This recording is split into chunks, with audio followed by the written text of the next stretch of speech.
வணக்கம்ங்க. உங்கள் ஏகே குமாருங்க. இன்றைக்கி நாம் பார்க்குறது பார்த்திங்கன்னா மெயின் ரோடு பேஸில் ஒரு 3 ஏக்கருங்க. அருமையான செம்மண் பூமிங்க. மெயின் ரோடு பார்த்திங்கன்னா உடுமலைப்பாளையம் மெயின் ரோட்லையெல்லாம் 1 கோடி 1.5 கோடிங்க. இது தாராபுரம் டு பூளவாடி மெயின் ரோடுங்க. அந்த ரோடு பேஸ்லேயே அமைஞ்சிருக்குது 3 கோடி. இதனோட ப்ரைஸ் பார்த்திங்கன்னா ஒரு சென்ட்டு 73 லட்ச ரூபா கேட்குறாங்க. ஒரு சென்ட்டோட விட இது ஃபிக்ஸட் இல்லைங்க, நெகோஸ்டபிள் தானுங்க.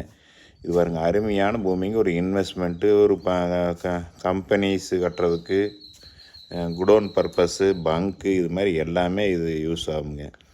இது எங்கே லொக்கேட் ஆகிருக்கு பார்த்திங்கன்னா பூளவாடி டு தாராபுரம் மெயின் ரோட்டில் அமைஞ்சிருக்குதுங்க. இந்த பூமி பார்க்கலாம்னா என்னோடய நம்பர் கால் பண்ணுங்கள். 98 43 43 77 70ங்க. பாருங்கள், பூமி தான் பாருங்கள், தார் ரோடு பேஸ்லேயே ஜம்முன்னு கார்னராக வருங்க. நன்றி, வணக்கம்.